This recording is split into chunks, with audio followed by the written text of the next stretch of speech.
Before we get Caleb up, his first sermon as a married man, is that a big deal? Nah, I'm sure the wisdom will be another level now. We're going to get Len to come do the reading, 1 Corinthians 10 from 1. My marriage is only about 54 years old. 1 Corinthians chapter 10. For I do not want you to be ignorant of the fact, brothers and sisters, that our ancestors were under the cloud, and that they all passed through the sea. They were baptized into Moses in the cloud and in the sea.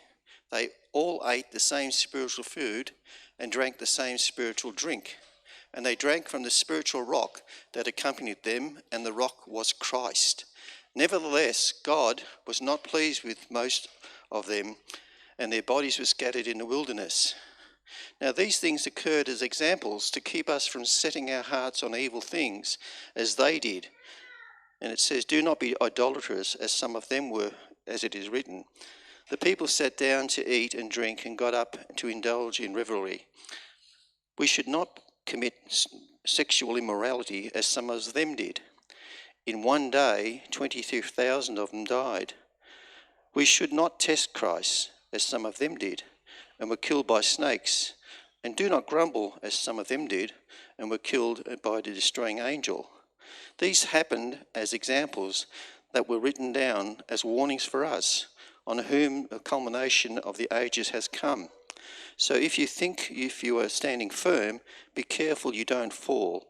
No temptation has overtaken you except what is common to mankind.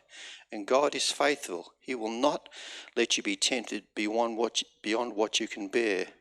But when you are tempted, he will also provide a way out so you can endure it.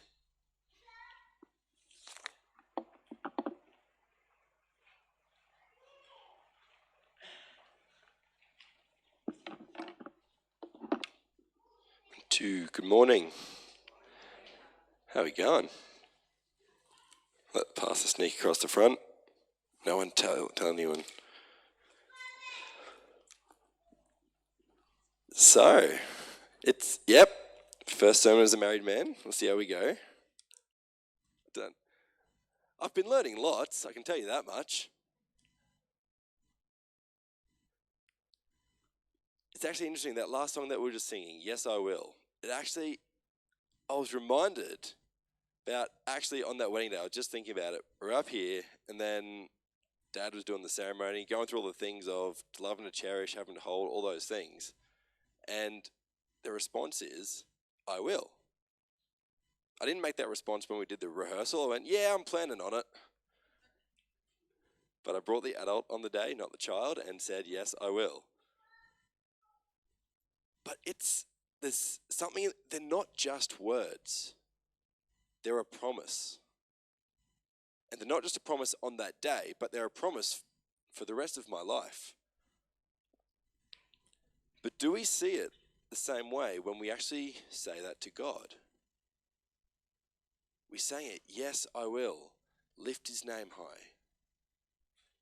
Yes, I will. I'll sing for joy in the lowest valley. I will do these things. Yes, I will. But do we remember that promise that we make when we're actually in those moments? And is it something that we just sing, or is it actually a promise we make to him? And Anna mentioned it, and we are, as a church family, we're in a very blessed position where we are right now, with so many things, with the people that we have involved, financially, everything going on. We are blessed. But there's a responsibility that comes with that as well. And that can't be done. We can't keep living in this if we are in a mindset of, great, we've got this sorted, we're going good, people are rocking up, we're sweet. If we're doing that, and if that's our mindset and our attitude, which I don't think it is, by the way, but that's going to be a problem. Because there is always things given and provided for and blessings to be used. They're not just to hold to ourselves, they're actually to be used to further God's kingdom. And we always need to keep that in mind. Now, Paul was talking to the Corinthian church, and they were in a pretty blessed position. They were doing well in terms of what they had and everything. But they had some problems in the church as well, and a lot of them stemmed from pride and complacency. And so he's writing this letter to them to actually try and fix that up. Now, it's actually quite interesting that last week we looked at Romans 11 and saw that there was quite a link between the Jewish people and the Israelites and us, because it was only through them, it was through them that God used to actually get us to where we are now as well. Jesus came through that line, our Saviour, our Messiah, the one that we need. He came from the Jews.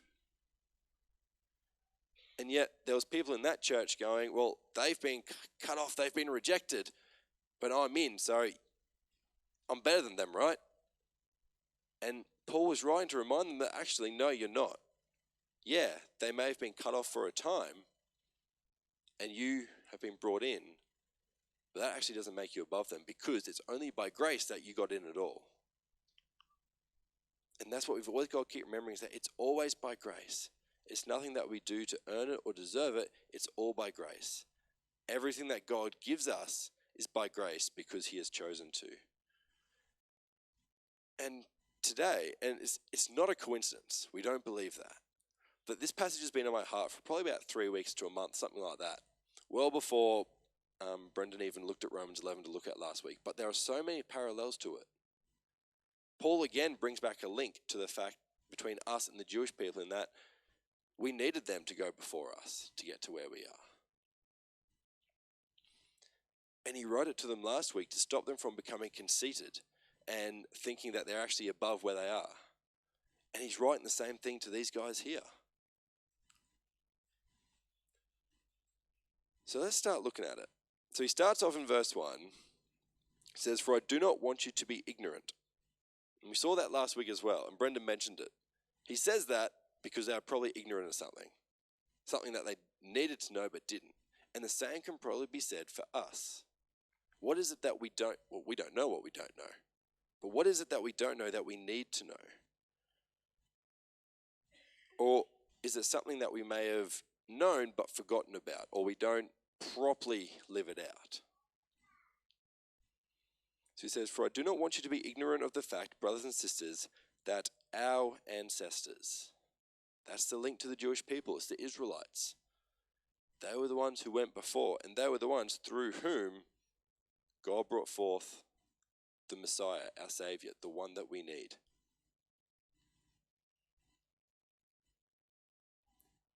Now, as we go through this, Paul makes reference to several passages and stories and accounts in the Old Testament. I won't read all of those, but if you're writing things down, I'll tell you what the references are, so you can go have a look at them throughout the week. He says, "Our ancestors were all under the cloud, and that they all passed through the sea." There's two different references here. So under the cloud, you can find that in Exodus chapters 13 and 14. But when the Israelites came up out of Egypt, they were led by God in a pillar of cloud. And at night, he used a pillar of fire. So he would lead them through that. They would follow that pillar of cloud or pillar of fire at night. But then they came and they ended up on the shore of the Red Sea, seemingly trapped by the Egyptians. So then the pillar of cloud moved from in front of them to between them and the Egyptians. And then when he parted the Red Sea and they all were going across, the Egyptians tried to follow, and it says that the Lord looked down from the pillar of cloud, and he confused them, he messed them up. Their chariots got stuck, and then he drowned them all. So the pillar of cloud represents God's leading and his protection. He was guiding them and he was fighting for them. That's what that represents. They were under the cloud. They were guided by God. He was fighting for them. He was on their side. And then they passed through the Red Sea. That's in Exodus 14 as well. And this was when God parted the Red Sea and they went through. But then the Egyptians tried to follow and he brought it back up over them. And that was a big event, because there was nothing they could do to actually get out of that. They were at their wits' end going, what is happening? Then God used Moses, and he parted the sea, and they walked across on dry land. I mean, that's crazy. I heard this story once about an atheist. He was trying to disprove everything about the Bible. And someone came to him and said, "Oh, look, check out this story. He parted the Red Sea, they walked through on dry land and everything." And the atheist goes, "It was actually just like, it was just knee-deep water. Like, there's nothing to it, really." So, "Oh, okay." Goes back to reading, goes, "Whoa, this is awesome." The atheist goes, "What now?" Says, "God just drowned a whole army in knee-deep water." It was an immense event. And it showed that God was on their side and that he was doing stuff for them. They were under the cloud and they passed through the sea. Then verse 2 goes on. They were all baptized into Moses in the cloud and in the sea. It's an interesting statement. They were baptized into Moses. We don't often think about what that is because, like, well, we're baptized into Jesus, right? And yes, we are. But Jesus wasn't physically walking around at that stage. But the same word Paul used there is what Jesus said when he says, "Go forth, make disciples and baptize in the name of the Father and of the Son and of the Holy Spirit." So they're baptized into Moses. And what that means is that Moses was what they call a type of Christ. Now, that's not saying he is Christ or he's equal to him or anything like that. It's not saying that.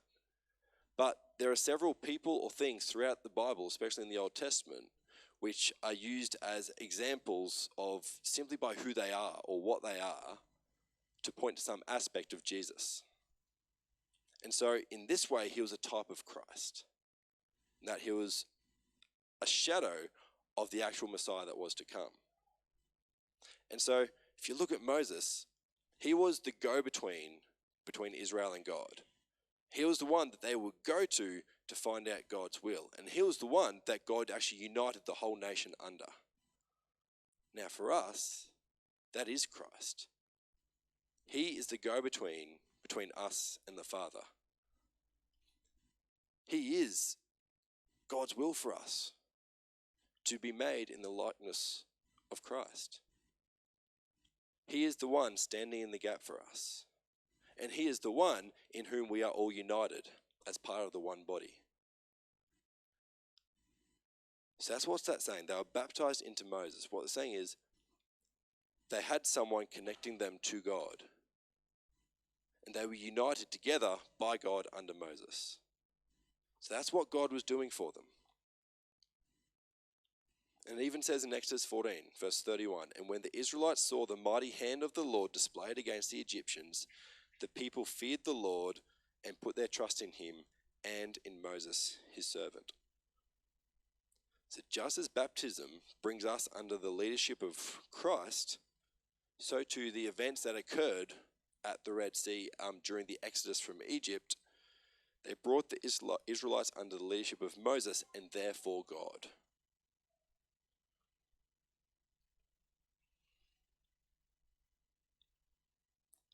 And he keeps going in verse 3.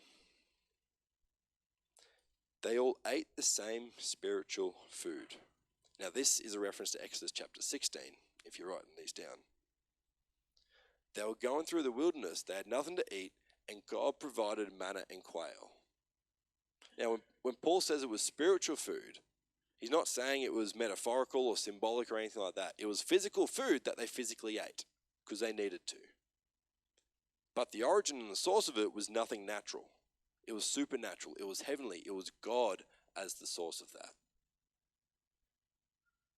So we're getting a picture of God here so far, that he's on their side. He is guiding them. He is fighting for them. He has united them and actually connected them to himself. And he's provided food for them that wasn't anywhere else. Then he keeps going in verse 4. And he said, "And they drank the same spiritual drink." You can find that story in Exodus 17.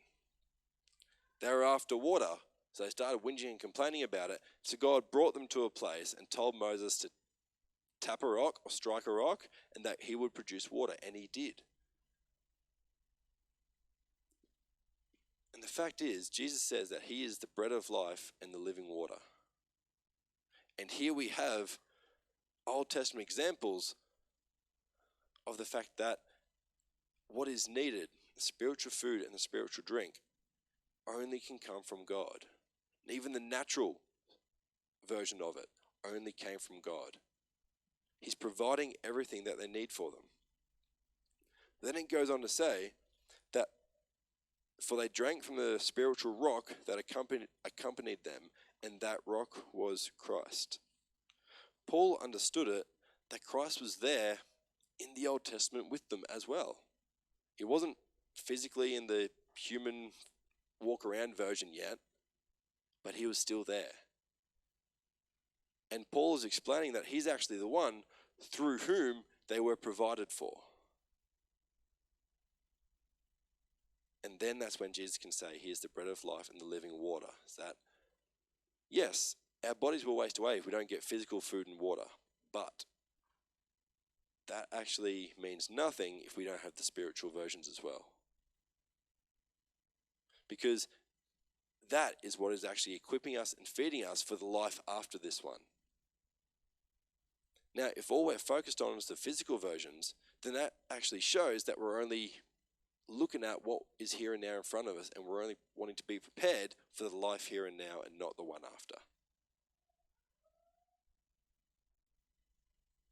So it's an issue of priorities. Are we after and invested in the spiritual bread and the spiritual water, that is Jesus, over and above the physical stuff that we can get? Which one are we prioritizing? That's when we look around, we see the blessings that we got. What are we prioritizing with those things? Are we happy to sit on our heels and go, this is awesome, it's great, we got air cons in here, it's sweet? Or are we going, this is cool, it's a foundation, it's a launch pad. What are we doing, God? Where are we going? Where are you taking us? That's the question we need to be asking all the time.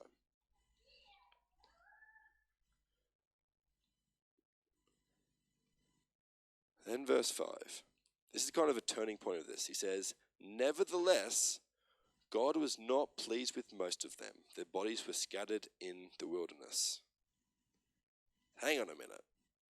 God is leading them. He's guiding them. He's fighting for them. He's providing everything for them. He's united them together. He's connected them to himself. And yet, he's displeased with most of them. What's going on? Even saying that most of them, it's a bit of an understatement. Because out of all those that were there in this period, only 2 actually end up making it to the promised land, Caleb and Joshua. All the rest who were adults in that generation passed away because of their unfaithfulness. But yet, God was blessing them. He was leading them. He was fighting for them. This is the fact that Paul didn't want the Corinthian church to be ignorant of. It's the fact that, yeah, they were a blessed people and they knew it. They were chosen by God. But yet, they rested too much on that. They let themselves get led astray. And they showed through their actions that God wasn't actually their priority. He wasn't the number one in their lives. He wasn't the one they were fully listening to. And every chance they had, they actually wandered off somewhere else and got involved with another nation or did something else.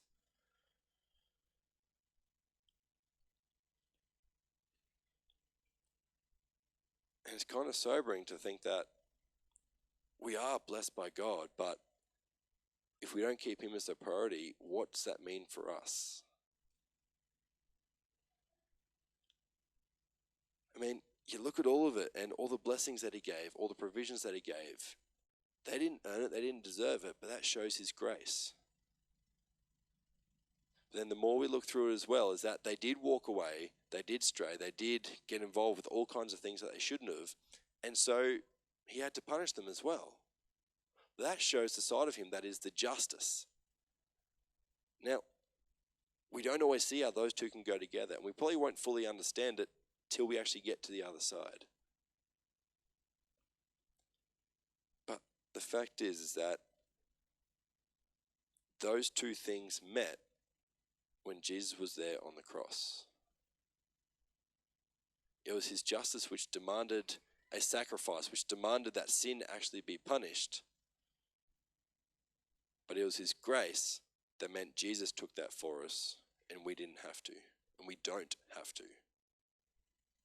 It's where the justice and the grace meet. But do we remember that? And that's part of what Paul is reminding these people of. He says in the next verse, "Now these things occurred as examples to keep us from setting our hearts on evil things as they did." These are things that we've got to learn from. Now, the Israelite people, they were meant to be the ones that were the good examples, that set the standard for this is what it looks like to follow God. That was the plan. And some of them did, and they did over some periods of time, but there's a lot more where they didn't. And so now, we've instead got the bad examples to not follow, rather than the good ones to try and follow. We got both, but they were meant to just be the good examples. But we got the examples of what not to do, to learn from, so that we don't make the same mistakes. Let's make our own mistakes, not theirs. I'd rather not make mine either, but... Now, just a quick side note as well. We're going to go through some of these, and it's going to finish with, every sentence we'll finish with, as they did. When you see that word did, it's actually the same word as what is used to describe the bad thing that he's describing. So it's exactly the same word. So we could read that last part as, "Now these things occurred as examples to keep us from setting our hearts on evil things as they set their hearts on evil things." So that's how it's written. So he's mentioned it twice in each sentence. Probably something to listen to. So these are the examples. These are the things we are to learn from. Verse 7 says, "Do not be idolaters as some of them were. As it is written, the people sat down to eat and drink and got up to indulge in revelry." You can find this account in Exodus chapter 32. They put something in God's place. Moses and Joshua had gone away. Moses was up on the mountain talking to God, getting the law from him. And while they were away, the people have gone to Aaron and gone, "He's been gone a while. We don't know when he's coming back. How about you make us an idol, then we can worship that?" So Aaron did. Got all the gold and the jewelry that they had, and he made a golden calf out of it. It's like, you've just come through the sea. God's been doing all these things for you. He's provided for you. And it's like, as soon as your leader's gone for a few days, nah, he's done. Let's try something new. It's like, what? But that's what they did.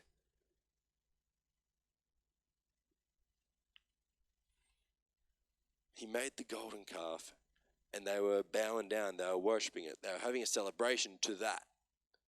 And Aaron even built it, and he said, "Here is your God who brought you out of Egypt." Really? That thing? You just made it. But that's what they did.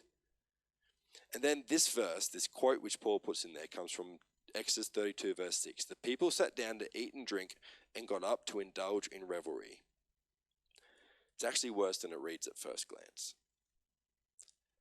So indulging in revelry, it wasn't just they were having a good time. It's actually a lot worse than that. The same word is used for a few different things, and most pointedly is the fact when Potiphar accused Joseph of trying to come in and sleep with her, same word. Same word is translated as laugh, but not in a good sense. It's when Abraham and Sarah laughed when they didn't believe that God would give them a child. At best, it signifies disbelief.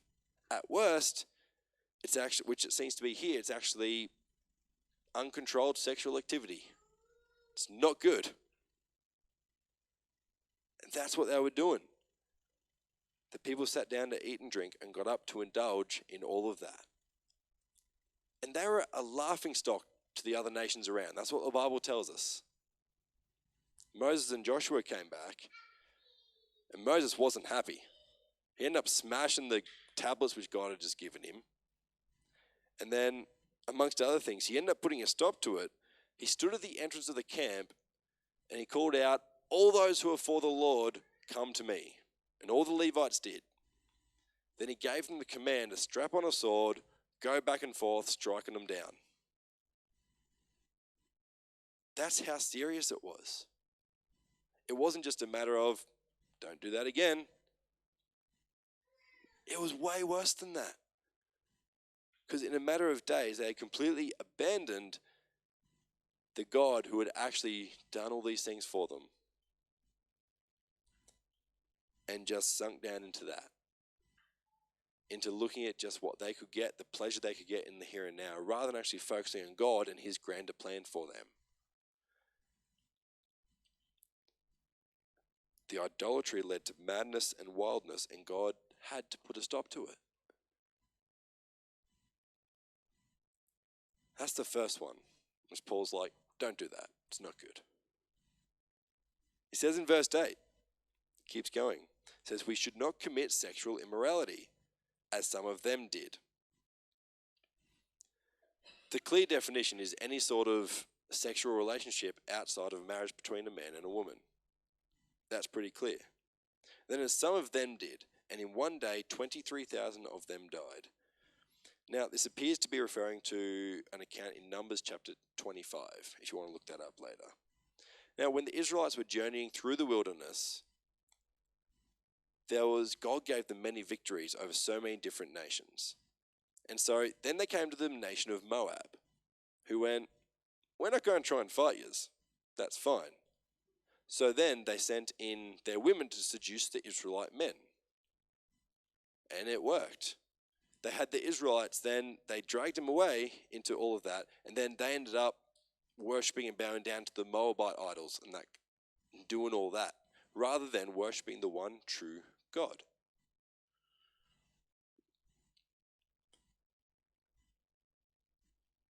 And then it finally ended where a guy named Phinehas, who was Aaron's grandson, ended up throwing a spear between an Israelite man and one of the women he just brought into the camp.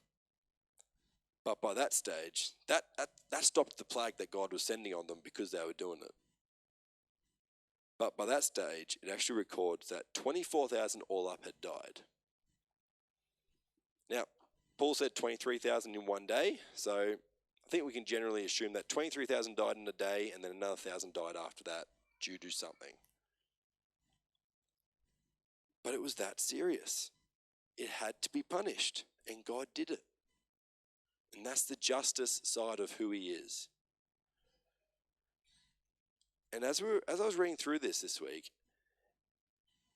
there is a link between idolatry and sexual immorality all throughout the scriptures.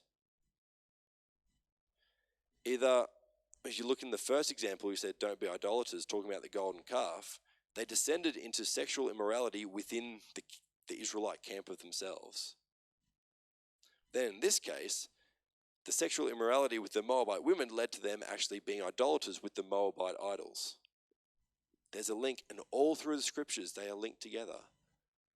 And all through the New Testament, when you see the writers talk about, this is what you are to avoid, this is the old way of living, we don't do that anymore because you're following Christ, sexual immorality is always mentioned. And it's because if God is not that focus point, if God is not on the throne of our lives, as he is not the only one that we are bowing down and worshipping, then that is what we can descend into. That's the first two, idolatry and sexual immorality.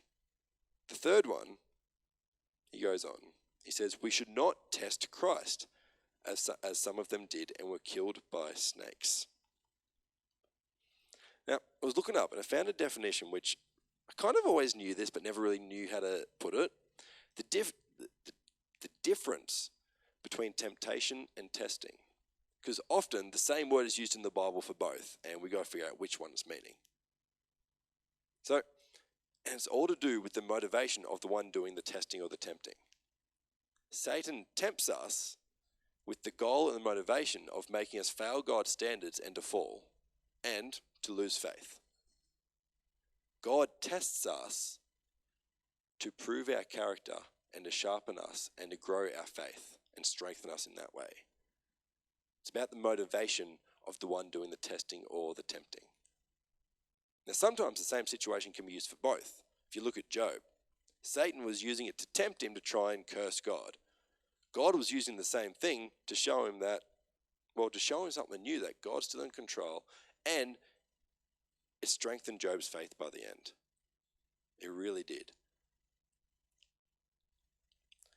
So he says, we should not test Christ. We shouldn't be trying to make him prove that he is God. He is God. And in actual fact, he's proven it all throughout history. But sometimes we can get it in our heads that we're special enough to deserve him show it specifically to us, when he doesn't actually have to. And it happened here in that, where is it? Lost my spot.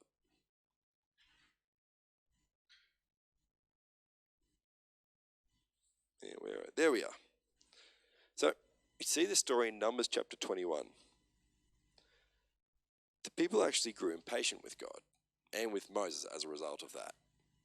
And so they tried to actually push them to get things done quicker, to go faster, because they wanted to get to the promised land. They were going, you've promised us this inheritance.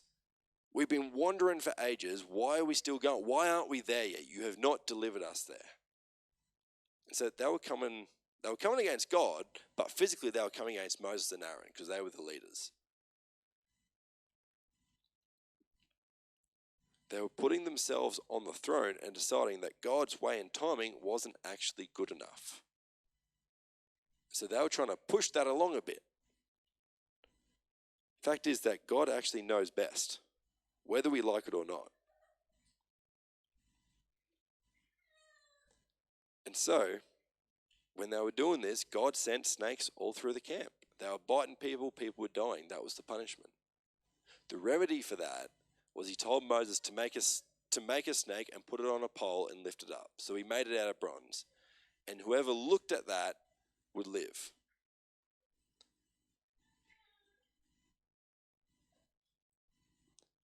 See, God was taking them on a different route. He was taking them around the nation of Edom. Probably because they weren't strong enough to fight them, or there might be another reason. But the fact is that God doesn't take us on the long route just for no reason. There's always a point. But we can get impatient with that. We can try and hurry things along, but every time we do that, we see it through the Bible and throughout history. Every time we try and push God's plan along that little bit faster, it fails. Because his timing and his plan is perfect. So we've got to rely on that. In the waiting, we've got to rely on him. Yes, I will. I'll wait on you, God. I'll be patient. I don't know why it's taking longer than I think it should, but I'll trust you and I'll wait on you. You know, I don't know why God waited as long as he did to bring Monique and I together. Maybe he was waiting for me to grow up. I think he's still waiting, but I don't know why. But he has his reasons. Maybe we'll know over time, maybe we won't. But the fact is that we were both trusting God all through that waiting period. And now he's brought that in. There's always a reason. And when we're waiting, when we're getting impatient, we have a choice of one of two responses. We can either try and push things along and make things happen, or we can simply go, I'm here, God, I'm waiting, I'm listening, what's next?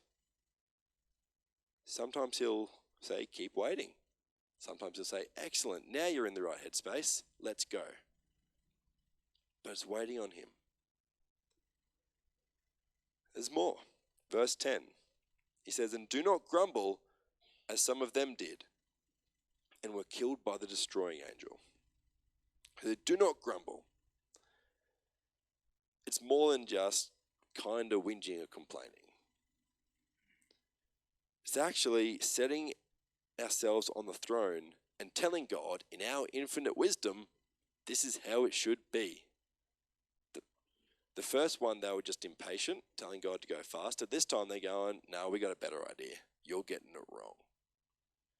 And of course, God wasn't getting it wrong. But it says, as some of them did and were killed by the destroying angel. No one really can pinpoint exactly what Paul is referring to here, but the general consensus seems to be Numbers chapter 16. Now, there's two things that happen in this chapter. There was a guy named Korah who brought a whole revolt against Moses and Aaron, telling them that they were doing it wrong, that they weren't following God, that there had to be a change. And so God was prepared to take out everyone because of this guy. Moses interceded though and said, should everyone die just for this one man's sin? Then God sorted it out by he swallowed up Korah and all that family into the ground in a hole. And because of that, you'd think that everyone else would go, okay, yeah, no, Moses is chosen by God, we'll listen to him. You'd think that, right? Later on in that chapter, it talks about how a lot of the rest of the people then again came in opposition to Moses and Aaron. I don't know why. But then God sent a plague out, and it was taking them down. And it was only when Moses and Aaron came before God and interceded for them and did a couple of things, that's when the plague stopped. See, it's not just kind of having a whinge for the sake of having a whinge. The grumbling that he's talking about is going, God, or saying to the leaders that God has put over us, you're getting it wrong, we know better, so let's make a change. And that was the problem. It wasn't just harmless whinging that Paul was referring to, but it was actually a sign of open rebellion against God and against the leaders that he had put over them and in charge of them. We know from Romans where Paul says that all leaders who have authority have it because God has given it to them. Now, whether they're using it right or not, that's between them and God. But he has called us to actually respect not just him, but the leaders that he puts in there as well. Which we can forget that sometimes, and it can be difficult. But that's what it was, and that's what they were doing. So Paul's saying, don't do what they did. Don't do it. It's not worth it. Look at what actually happened to them because of all of these things that they did. Then he keeps going in verse 11. He said, these things happened to them as examples and were written down as warnings for us. Examples and warnings, he's saying pay attention to them.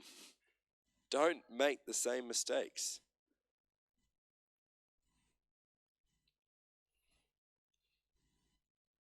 Then he makes this interesting statement. He says, they're warnings for us on whom the culmination of the ages has come. Now, everything in history beforehand was leading up to and pointing to the arrival of Jesus as the Messiah, as the Savior, as the one that God would use to rescue the world. Everything was leading up to that moment where he came, where he died, where he was crucified, he was placed in the tomb, but then he rose again 3 days later. Everything was leading up to that. In Hebrews chapter 9 verse 26 says, but he has appeared once for all, talking about Jesus, at the culmination of the ages to do away with sin by the sacrifice of himself. So when Paul's talking to us on whom the culmination of the ages has come, we are living in that stage where the law is not what governs us, it is grace and it is Jesus. And we are living under that new covenant where he paid the price that we couldn't pay. And our choice now isn't, do I obey every single law? Do I do every single sacrifice? Our choice is, am I going to put God on the throne or not? Am I going to accept the gift of forgiveness that Christ has paid for and is offering me, or am I going to keep trying to do things in my own strength? And trying to choose to do it in our own strength is making all of those same mistakes that they did. Just might look a tiny little bit different, but it's the same mistakes. Not choosing Jesus is putting ourselves on the throne instead of God. Not choosing Jesus is saying, God, I've got a better way of doing it. Just all the mistakes that they made. He's saying you're living under a new covenant where that's the only choice you got to make. Are you going to accept the grace or not?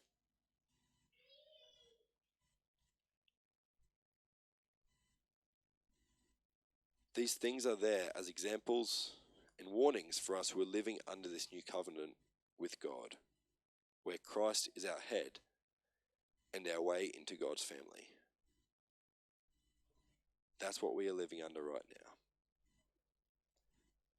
So then he says in verse 12, so, and we'll stop there for a second. It says, take into account everything that I've just said. Take into account the fact that they were God's chosen people. They were blessed by him. He was on their side. And yet they still failed in all these areas. They still chose against him. He's saying, take all that into account. And now think about yourself. If you think you are standing firm. If you're thinking, yep, I'm good. Part of blessed church.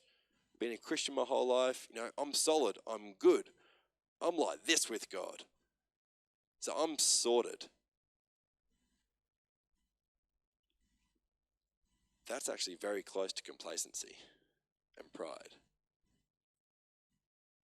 Because it's not about going, I'm sorted. It's about going, I'm following God and he's got it sorted. That's the attitude. That's the mindset.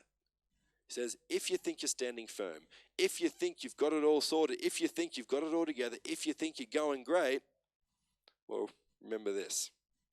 Be careful not to fall. Be careful that you don't fall. Because he mentioned in the last verse times of tempting and testing. If we come into those moments either with pride or complacency, or usually both, we're not going to last. We're not going to stand. Saying if you're thinking you're fine, then watch out and be careful. Watch your step. Because it's true, pride comes before a fall. And from pride and complacency, it's not that big of a step to then get into idolatry and to follow everything else that goes with that. It's not that big of a step to put ourselves on the throne instead of God. He says, if you think you're standing firm, think about the Israelites. Think about everything God did for them and the fact that they still fell away. They still got led astray. And here it is. No temptation, verse 13, has overtaken you except what is common to mankind. He's saying the temptations that you're going to face, or the testings that you're going to face, whichever way you want to look at it, it's no different to what anyone else has faced before. Saying all these people went into it going, I'm sweet, I'm sorted, I'm strong enough. And they failed. And they fell. No temptation has overtaken you except that which is common to man. We have the example of all those who have gone before, who fell into this, thinking that they had it sorted, thinking that they were strong enough. Now, the encouragement from this is that we're not alone in what we face, and we're not alone in falling either. It's happened before, it'll happen again. We're not alone in that. But we also need to learn from those who have gone before and not come into it relying on ourselves. Because the next part of verse 13, he says, and God is faithful. He's the reliable one. He's the one we can rest on. He's the one we can be strengthened by. If we're following him into these times of tempting or testing, well, that will determine the outcome. If we are solely relying on him, then we will be able to stand. Because it's not our strength that we're standing in, it's his. Now, we don't always know when these times of tempting or testing are going to come, so that means be ready all the time, which means be standing firm in God all the time, on Christ, with Him as our cornerstone. It's funny, for those who were at our wedding, you would have seen that we had a Jenga set, which people signed and wrote notes on. I can't remember, I was reading through them last night. I can't remember who wrote it, but it said something about may the foundation of your marriage be stronger than this Jenga block. Like, that's good advice. But yeah, we need that. And the one that is stronger than that Jenga block is Christ.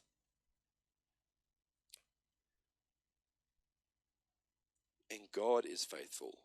He will not let you be tempted beyond what you can bear. He knows how much is needed to actually strengthen you for it to be a test instead of a temptation.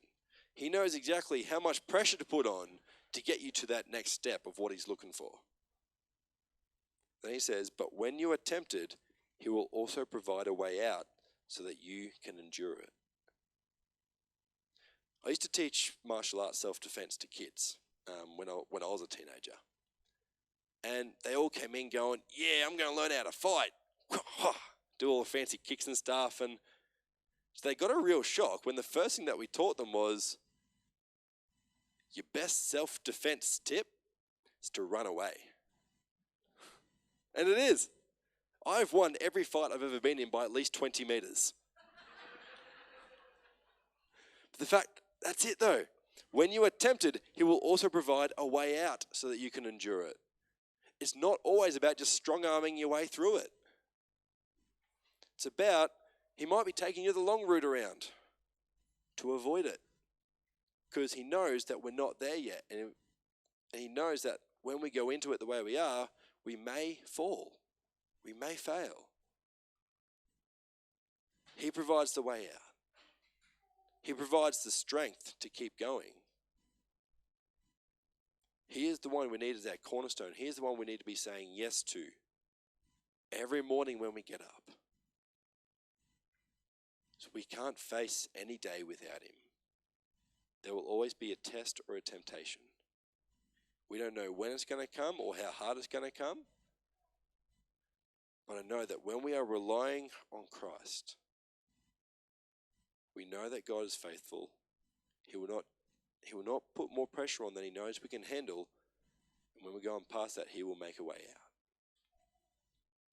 So I'll invite the band to come back up and I'm going to pray to finish.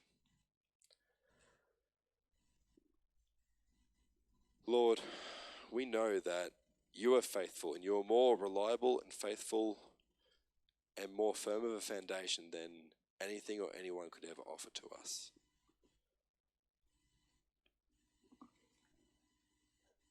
We need a reminder to not rely on ourselves, but we need to go in Your strength. So in those moments, use someone else or something else, whatever it is that we need, as a reminder to even just to stop and pray for a second. We know that we're not alone in facing tempts and facing tests. And we thank You for Your grace when we do fall as well. For the fact that You've already paid for that and covered that through the work of Jesus on the cross and then through raising Him up again. We don't deserve that, but yet You have done it anyway. So remind us of Your grace and Your justice. Help us to walk in that and to honour You in everything that we do and everything that we say, so that we're not just resting on our laurels, but we are focused on You and saying yes to You and You alone. In Jesus' name.